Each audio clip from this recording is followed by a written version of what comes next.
Fitness Pro Mentor community, welcome to another episode of the Minds on Muscle show. Glenn and I are here, your hosts, and today we're talking about something extremely exciting as it relates to personal training, business development. Today we're going to be talking about foot function, but most importantly, Glenn, co-host, how are you doing today, I'm sir? great, Brandon. How are you doing today? I am doing fantastic. Hey, listen, so we do, as a part of our marketing mentorship, every Friday we host a study group. We actually have two. Every Tuesday we do an exercise study group led by Taylor, where he talks about exercise science and mechanics. And then every Friday I do what I call the case study group, where I go a little bit more into the nerdy side of things with foot function, muscle anatomy, neurophysiology, and whatnot. And we just finished a big chunk around foot function. And it got me thinking, I have so many trainers that ask me, foot function, how do I focus on it? Should I focus on it? And ultimately, where does it fit in? And there's a giant problem with foot function. It is an incredibly important thing, but it takes a lot of time to build up. So I'm going to ask Glenn right off the bat, and then we're going to see where this goes. Glenn, where do you think the whole foot function continuum fits in for personal trainers in their business? What a question. Where does foot function fit in the continuum? I mean, at the end of the day, we're here servicing people, and they have goals. And if their goals are around discomfort or output, as it relates to their day-to-day life or activities they want to do, and it's clear that their foot and ankle joint is a large part of the output problem, then we're going to focus on that thing. Maybe it has nothing to do with their problem, so maybe not focus on it as much. I will say, though, from the bigger picture, from the outside looking in, is we spend, human beings, an inordinate amount of time on our feet. And if we're not, I think, proactively taking care of those two little guys and gals that we stand on, it's very easy for issues to crop up downstream that may not be readily apparent now. Case in point, real quick, bunions. Different footwear, weak feet, however you want to put it. There's so many different causes, but people start getting bunions. And bunions are often like arthritis, where they're not really a problem until it's a big problem. And then once it gets to a spot where it's a big problem, it is much harder to get to a place where it's less of a problem. Yep. And so that is generally, where I start thinking about and how I start thinking about how foot health and foot function fits into this personal training thing. So let's do a quick umbrella of like foot function at all and then bring it in. Because I'll tell you for sure, I have spent way too much time and money learning about foot function. Not too much, but a lot. I was formerly, many years ago, I was in the Muscle Activation Techniques program. I'm no longer a part of that now, but part of the program at that time, there was a heavy emphasis on foot function. And my late mentor, Peter Chason, embedded a lot of foot function health around me, to me. And to what Glenn just said, I mean, it's funny because you talk about bunions and hammer toes and claw toes and like foot deformalities that come up with aging. And if you think about how people's feet change shape over time, right? No one like even raises an eyebrow like, oh, I've got a bunion. But if someone's finger had like a major bump on it or their fingers were stuck in this claw position, like everyone hyper focuses on that because you can see it. And this is a problem. But truthfully, our feet and toes have very similar amount of sensory receptors. They have 55 sliding articulations and 30 bones and a ton of small, fine muscles that we inhibit daily by wearing shoes. And ultimately, if you think about any other part of the body and we inhibited function by putting a baseball glove on our hand for 10 to 15 hours a day, you could imagine how that would influence your hand when you took the baseball glove off. I mean, in your 70s, touching hard surfaces wouldn't feel good because you hadn't grabbed them. Everything would feel hot or cold with any sort of temperature. And ultimately, our feet go through this exact same problem. Feet et al. Have three primary roles from the Biomechanics Foot book called Foot Function by Oren, Root, and Weed. Root and weed, right? Two different weed references, nice. They absorb force, they help with propulsion, and they adjust to uneven terrain. And this is very important because we obviously need to make sure we can absorb force so our knees and more proximal joints don't take too much energy. They help with propulsion to help us walk, run, and jump. And then it's for uneven terrain because we walk on slanted surfaces and bumpy surfaces and whatnot. Here is the deal. Much like skeletal muscle, we are rapidly losing foot function health as we age. It is going away if you are not working on it and you're wearing shoes day to day and you're wearing shoes that don't allow natural foot motion. So the hurdle we have is how do we prioritize this conversation with the client and or should we at all? Now I know I've been talking about this a lot in the gym and I know Glenn has been too. So I'm just curious before I go into some thoughts. Glenn, how do you prioritize talking about foot function with a client with foot problems and a client without foot problems? If it's with foot, I mean, I think is most people would agree. If there's something that's a glaring issue and people are coming to you for help with that thing, it's very easy to talk about. And it's not unlike other things that we would talk about if it's a shoulder issue or back issue. We're just asking the questions that we have to understand their problem better and to figure out why it's bothering them and their motivations, right? You know, what's the problem? Oh, it's your foot? What's the problem? Oh, you get shin splints when you run. How long do you run for? When does it start kicking in? Like, what have you tried to do to fix it? What's worked in the past? Similar questions. I think that's very easy to see how we would just dive into that.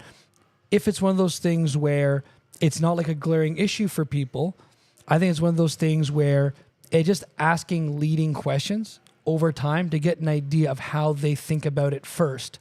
And then, propositioning different ideas and scenarios that might come up. It's very similar to what you just discussed, right? We were talking about the baseball glove, right? If you've got a client who plays any sport, like I've got a client who plays baseball, right? He's always said, Glenn, go tell people my story. I don't care. Jonathan, right? He plays baseball. And it'd be very easy for me to talk to him about, well, listen, you've got this glove, and go through the whole analogy that you went through, right? Or just talk to people about anything that's going on in their body. Interestingly enough, I think because we know that force absorption through our walking gait does start at the feet, but ends up going up the whole chain, right? We start absorbing at the right foot ankle, up the knee, up the hip, and then because the keystone mechanism at the pelvis and the sacrum starts transferring over to the opposite side of the body to be absorbed through the trunk and the shoulder joint. Ultimately, every single step that you take, the foot function will dictate the health of all the other joints in your body. And so it becomes a very easy transition to discuss it with the client that way, if that makes sense. Yeah. Right? But I think at the end of the day, it's always coming back to the client's motivations. If the client has certain motivations and you were crystal clear on, what they're, from a feeling perspective, where they're concerned about and how they want to feel in a good way once the problem is dealt with, it was very easy to elaborate and show people how foot function would filter into that. And it is, as we'll go into this conversation, not impossible to do some very easy foot stuff both during the sessions and sneak it in there or at home during the day. And I already know you and I have a lot of the same ideas. So yeah. Because I got them from you. So I'll digress and pass it back over to you. So there's a few things that I'm going to abbreviate 4 hours of study group discussion into a couple minutes. But one, the biggest challenge we have are two. One, what are the goals of the clients that are in front of us? Because objectively, not biased, any human who is getting older would benefit from strengthening their feet and working on them. Whether they walk outside in the snow for a minute, thermal adaptation, whether they walk on even surfaces, whether they wear toe shoes or minimalist footwear, whether they do calf raises or dorsiflexion or toe things, they would benefit no matter what. But the question is, who is the person that's in front of you? My grandfather is very short attention span, type A entrepreneur person. If I made him sit still and do 5 minutes of toe exercises, I think he would lose all of his hair and yell at me because he just is not that guy. Even if I could convince him it was a logical thing to do. Most people like him would not touch their toes unless they had a toe problem. So this is where when a client comes in, no matter whom they are, if you've got a Glenn who's younger, if you've got 85-year-old, it really depends on what are their objectives when they come in to see you. If you have a client with back pain, it is going to be very difficult to build a case to do footwork. And I'll explain why a little bit more in a moment.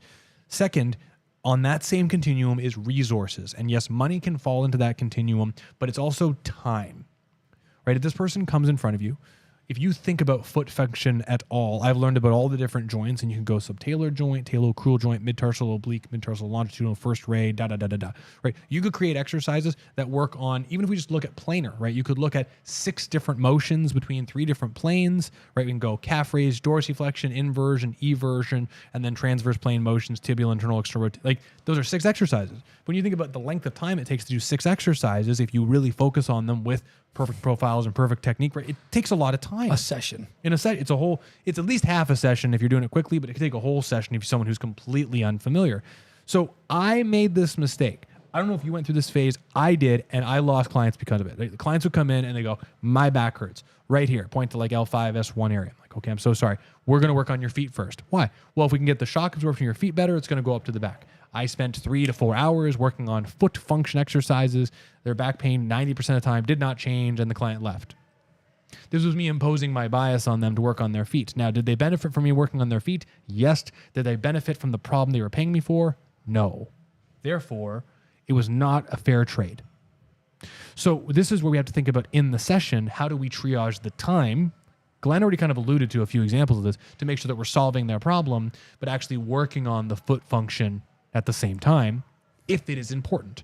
So if we have this client that's the back pain client that doesn't care about their feet, how many times are you doing exercises on the gym floor and you're resting? It is so easy to do an active recovery, right? Like if you did the Augustu kettlebell stuff ever, right? They do swing, and then they make you swing the kettlebell around their waist and they call it the active recovery. Well, why not sit there and go, hey, I want you to take your toes and we're going to wiggle them like this for 45 seconds. That in most cases is more than what most people have done in months. And all of a sudden, their cardiovascular system's not being drained. Yes, there's a little bit of stimulus on the peripheral nervous system, could cause a little bit of central fatigue, could have been mental fatigue because of the neuroplasticity and all that stuff. But if you do it strategically, that is already a safe way to start working on it without taking too much time. 100%. And then there's other ways, even when they're not in the session, like how many people do you know are either wearing shoes all day or they're wearing slippers around the house? Or, listen, just sitting and using the bathroom. I can't tell you how many of my clients will end up doing their foot exercises when they're just using the bathroom. They're done using the bathroom, they'll sit there and do 45 seconds, a minute of foot stuff, and then they're done. Or they'll do their calf raises while they're brushing their teeth. But Glenn, but Brandon, shouldn't it be intentional and done, yada, yada, yada. We're going to take what we can get sometimes, people. If my client who has rheumatoid arthritis is going to do her calf raises while she brushes her teeth every day, and that becomes her routine, and it becomes something that she just does, and it's automatic, and she just slowly does a little bit more every time, sign me up, Buttercup. I will take it. Because we all know how hard it is sometimes to get clients to do their homework, right? Simple, easy things that you can have people do to insert in their day-to-day life or in between sessions is probably going to be the best way, in my opinion, to help a lot of these people have better foot function, especially if it's not their primary goal, so to speak. I have a client whose primary goal is her feet, and she's not someone who likes to devote exercise time to the session by any means, but she absolutely brushes her teeth and does some of the foot exercises every single morning, and it's benefited her greatly. I mean, she's one of the testimonials on Strata Internal Performance's website, and she consistently does her foot exercises every time she brushes her teeth. So the question of this entire podcast episode is, should you focus on foot function in your sessions? Truthfully, if you think about stability work at all, right, all the different areas of the body that we don't normally train, like cervical spine, hand function, maybe grip strength, and foot function, all of that stuff could be done in a separate session. I just listened to an episode of Peter Attia this morning, and he was talking about how if you only have 3 hours a week to exercise, you should do an hour of resistance training, an hour of cardiovascular training, and then an hour split up over 10 minutes each day of stability work, which is a little bit of footwork each day. And I think that's a really brilliant idea. However, bringing this back to you and your personal training business. One, if the client has a devoted amount of energy towards working on foot function because they have a problem there, that is extremely simple. If you have another client and they do not care about the feet at all and anything working on their feet feels like a waste of time, what you need to start doing is building a case towards it. And so one of the things we've talked about in this podcast and in the marketing mentorship is something I call future casting. And ultimately, if you're I'm also watching Dexter right now. My second time through, by the way, because it's just amazing. And I got pulled back in. I didn't think I was going to like it again, right? Dexter's a murder crime show. Anyway, but the thing about it that's really interesting is just watching the policing, right? There's always like the preliminary hypothesis as to how the murder happened. And then there's people with, like really crazy leads. And they're like, you know what? I think maybe this ice cream truck killer, it might be into prosthetics. So I'm going to go see the prosthetic surgeon and we're going to, and this is like a crazy lead. And that's a whole other thing. He got stabbed, by the way, the guy. But long story short, is that if you have an idea of like, I need to work on foot function, but the case evidence is not leading, right? This person's back hurt. They're thinking about their back. Everything they read online says they got to work on their back, but I think it might benefit their foot, right? You can plant the seed of like, hey, listen, Glenn, in 4 weeks from now, if we don't see your back changing, it may be wise for us to add an additional strategy where we look at working on shock absorption, and your foot and knees would be a really great place to work on that. Is it okay if in a couple of weeks we don't see changes, we start thinking about some alternative strategies? All you're doing is asking for permission to think about better strategies in the future. So you're just planting the seed at the crime scene. Hey, there's a little fingerprint over there. That might have something to do with it. Could have been just the cleaner, or could have been the murderer, right? Then 2 weeks come up, and like maybe there's no change in the back, and the person's talking about cramps in their feet. You go, you know what? That's a little bit more evidence that maybe we should be considering some work with the feet. And all of a sudden, you can start to build this strategic linear progression towards week 4 being like, hey, we're going to introduce some designated footwork to work on shock absorption, and so on and so forth. But just clarifying before we jump much further ahead, you got the foot function client who wants to work on their feet. That's easy. Yes, you should focus on that. Clients who you want to work on foot function because you have a strategic reason why, but they don't care about it from their goal. You got to start laying the evidence out so that way you can make that decision together in the future. You have to make them care. Yeah. Short of the long is you have to plant the seeds to make them care. That's what it comes down to. Yeah. And I think, economically trying to get them to understand where this fits in from like a utility perspective, like, hey, could you tell me how you think the feet play an important role with absorbing force when you walk? And getting them to go through these thotics exercises, like asking those kinds of questions, they are leading questions, but having them talk through it, it makes sense to me that when I walk, it's the first thing that hits the ground. If that's the first thing that hits the ground, maybe if it was better at it, it would help. And you're like, you can have some fun with it, but it becomes a really simple thing because you can kind of start to grow it out from there.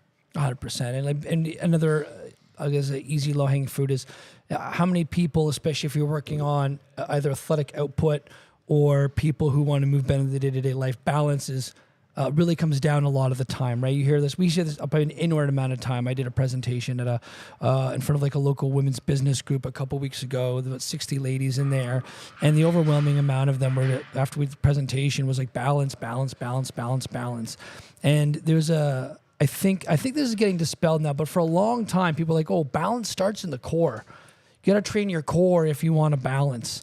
And now we know, right? The very first thing that's on the ground when you balance is the bottom of your foot and your ankle joint. And if you really want to improve balance, you got to get that thing rock solid, and then you can start working up the chain a little bit more.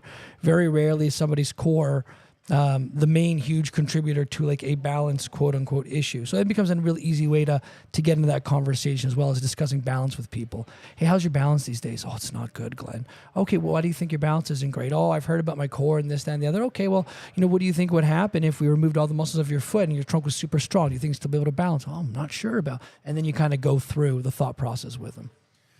That's a whole other conversation that makes me angry. Other conversation. The last kind of idea that I'll propose to you just for today's conversation is when you're thinking about foot function is the easiest thing you can do is examine what the client is doing when they're not with you and try to make strategic suggestions to move them closer to barefoot. I think is the easiest thing. Like, to be quite honest, the more I've been playing the drums and the more I think about foot function, I've been playing the drums barefoot so much more because I'm using my feet in crazy ways, and it's just an easy place for me to literally work on my feet while I'm using my feet and just taking the shoes away. So when you think about the senior clients, the number of them that are wearing slippers or shoes or orthotics in their home is bonkers, especially in the elite demographics, however you classify that. Many of them, it's clean and proper to wear shoes inside their house, but they're losing out in extremely simple examples to just get sensory information that builds up resilience and builds neuroplasticity and builds balance in these areas so they can keep doing things. Then when you have someone who's good walking around barefoot in the house, hey, why don't you walk around your property? Why don't you go put your feet in the snow in the winter? Why don't you go walk on some hot gravel for just 10 seconds? All of these are extremely simple. But if you read, I believe, I could be completely wrong here, but Norman Deutsch's book on neuroplasticity, The Brain That Changed Itself, the first one, in that book, or it's the other one, The Brain's Healing Ways, he's got actually a lot. He talks about people with diabetic neuropathy and trying to build motor control via sensory input in the feet. And so he talked about taking just your hand for a second, like taking their foot and like on the bottom of the foot using a poker, using different sensations, poking around the different regions of the foot and pushing on Glenn's hand at different spots. So that way the client, whomever the exerciser was, could get different sensory experiences all around the foot, and then using cold and hot. Now, this is extremely tedious, and no, you're not going to get a type A personality to sit there with a hot poker, cold poker, and different receptors on their foot. But the concepts apply that you can get people to just do a little bit more with what they already do. Hey, listen, in the morning, you're walking around your kitchen on the tile with shoes. Let's just peel those off for 10 minutes. Let's just start with that. The thing that we all have to recognize is that, listen, I'm 36 and I exercise my feet regularly and I'm pushing them a lot. And it's been 2 years of me working on toe running and barefoot work and very, very diligently. And I'm still not as far along as I want to be. because these areas are on the ground at all times and you use them, it is so much work to make so much change. And your clients may not experience a net result that they see as a big change in 12 weeks. It could take a year. So this is where we have a delicate dance of figuring out how this fits into the lifestyle, like brushing their teeth. 100%. You know, one of the interesting things about neuropathy is your brain, when it gets motor input from the muscular system, but also sensory input, all that information is coded together and sent right back up the chain. They're not distinguished from each other. So you can improve motor output by working on sensations, and you can improve physical sensations by working on motor output.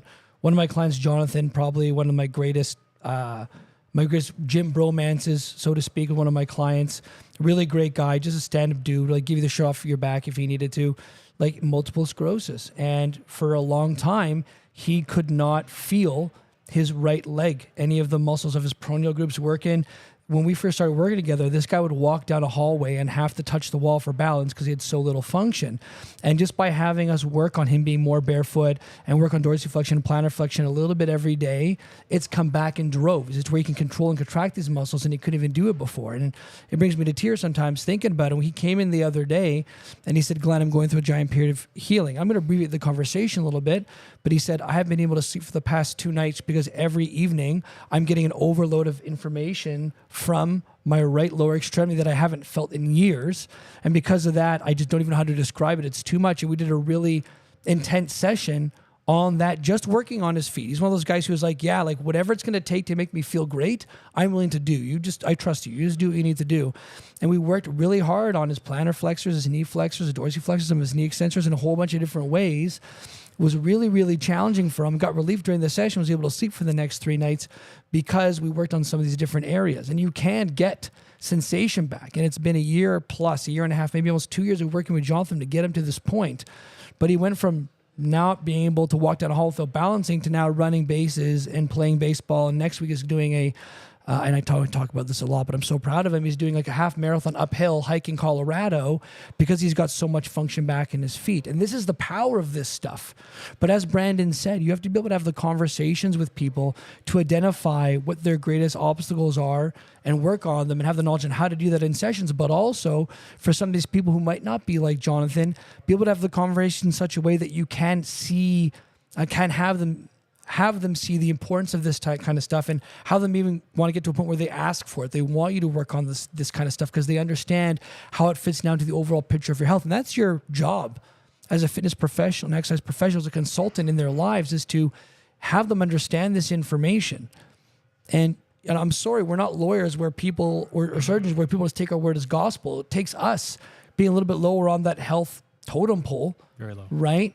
Surgeon, medical doctor, chiropractor, physiotherapist, sorry. We're just down here. Maybe, yeah, we're down here. It takes, but here's the beautiful thing about that. And something I learned from Brandon is, even though on that general totem pole, we're down here, if you get clients to buy in at this level, all of a sudden they put you in. I have most of my clients, I can feel confident in saying this, most of my clients will take my word over their surgeons at this point, most of them.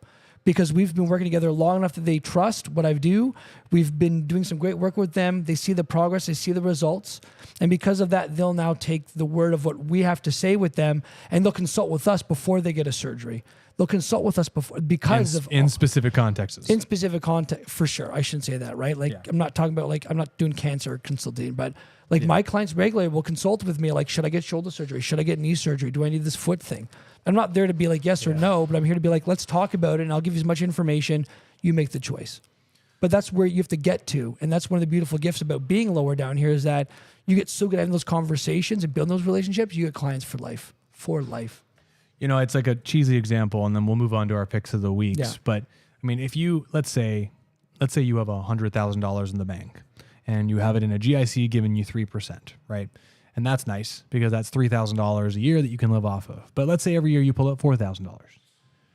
You're not going to feel the effect of that loss of the $1,000 every month, every year, until it gets to a point where you start draining the money low enough that the actual GIC 3% return is not there. Now, why would I talk about money? Well, it's our body's kind of the same thing, right? We're at a young enough age, Glenn and I should say, that we can do activities, and the stressors and our recovery and how close we are to the max, I mean, we're not depleting anything to the point that we're losing out, right? Our bank account is still really high from a mortality health perspective. But if you don't learn how to preserve your money, quote unquote, your energy, there's a point where it will be low enough that you cannot buy your regular steak dinner. You cannot pay your mortgage and your expenses. And that's when your body will start to slow down. And so this is where financial investors will give great suggestions of, hey, listen, if you're growing $3,000 a year, why don't you take out $2,000 and grow $1,000? Well, we need to do the same things with our body, right? This is our job to educate people, edify them as much as we can that, hey, listen, what you're doing is fantastic, but if you're going to run 20K every single day, that might be just a little bit more money than your body has. Why don't we try and change this a little bit? Right? The last Peter Attia thing that I heard on the same episode was he was talking about a 60-year-old that came into his medical clinic to try and improve his longevity, and the guy had an incredible VO2 max at 60, but no skeletal muscle. So he said he was the first guy that ever came in. He's like, you know what? Maybe run a little less, right? You don't need to work on this part of your money anymore. We need to work on this part. And that's what we need to be thinking about the bodies. How can we strategically set up a case? Perfect. Anyway, Glenn, what's your pick of the week? I knew it. My pick of the week this week is going to be a little bit more of an organizational thing. I have in my Google Keep I have pretty much like one note I use Google Keep for. I have Google Keep and it's got one single note in there, and it is just my information taking thing. If there's a podcast somebody suggests I listen to, I'll make a note in there. If there's something that I've got to add to my to-do list and I don't have like my planner on me, or I can't put it in right now because I've got to schedule it in, I got to look at some other appointments, I will put all the information that I'm getting, either like inspirational ideas, quotes, things I should look at, whatever it might be. I've got one place where I put it there almost like a bank. And then at the end of each day and at the end of each week, I will go through and I will figure out what I need to do with that information. Is it something I'm going to keep, I'm actually going to dive into? Is it something we're going to put it to the side? If it's something that's for a to-do list, I put it in my journal for the next day. I plan it in my schedule. The world is moving at such a busy place. And especially if you're like me, where I don't have a great memory, I do have, ADHD. I don't let it own me. I don't think it's a thing that is like necessarily a bad thing, a disease state. It's just something that I got. For someone like me, having a note-taking apparatus to store information, just having to remember it, is super helpful for me to move my life forward. And if you're the kind of person where you are like me, where people constantly give you suggestions, or you're getting inspired by something, or something you want to research or take a look more into, I highly suggest having something on you, whether it's like a little 3-inch by 2-inch notepad, if you're like a pen and paper person, and a pen that you can pull out and write on there at any time, put it back in your pocket, or probably more easier, just having a phone with an app. I highly recommend you have something that connects to your phone that you can take some notes on, that's easy to open back up onto your computer so you can access it there as well. It'll go a really long way to help you organize your thoughts, make sure you don't miss anything, maintain your integrity. And then for those moments of brilliance that we all have, where we have a great idea that we want to action on, don't lose it. Make a note of it somewhere, so you because those moments of brilliance happen. They sometimes happen in the most weirdest times, like when you're rollerblading, playing with your kids, in the middle of a client session. Take out your phone, put it in there for 10 seconds, get back to whatever it is that you're doing. I can't stress it enough. It's been a lifesaver, and it's really opened up a lot of doors for me. So have like a note-taking bank app in your phone where you can connect to all your other devices, make some notes, especially when you get inspired, because, boy, those are some nuggets that you might be forgetting if you don't write them down. I love it. My pick of the week is I've been really nerding out about skill acquisition and neuroplasticity. I have a hypothesis for some educational stuff I want to try and do for the gym around how a lot of the fitness stuff we do, we should be thinking more about skills rather than physical adaptations, just a hypothesis. But there's a Andrew Huberman podcast on learning skills faster. And if you don't like his content or you find that it's too long, I would say this is about a 2-hour long episode, but it's a combination of skill acquisition, everything from physical skills like sports, piano, like musical instrument, but he also talks about neuroplasticity in a really practical sense, learning skills faster. There's some elements of that that's going to be transferring directly into my post-activation potentiation content. I'm doing some experimenting. You'll see it, Glenn. I just put it on here because I don't want to forget it. Yeah. Huberman Learning Podcast. See, just like that. Put it in his note there. Did it. See, double pick. But it's great, and I actually sent it to a few drummers, friends of mine, because no matter what you're trying to learn, if it's information like knowledge, you're listening to us. If you're learning tactical stuff like instruments, sport, exercise, there's a lot of really, really great things in there to help increase the likelihood of you learning, and it's just a banger of an episode. So, yeah. Yeah, I've listened to that one. I'm listening to it again. I'll leave it there. We can go on forever. Thanks so much, everyone, for joining us. It's another episode of the Minds on Muscle podcast. Listen, we're going to help you 2-3 times your in-personal personal training income. We're happy to just even give you some information. If you ever just want to jump on the horn, chat for 45 minutes, we'll just give you some free stuff, help you move your business along. Reach out to me, Brandon, Taylor. All of us are happy to help you out. See everybody real soon. Take care, everybody.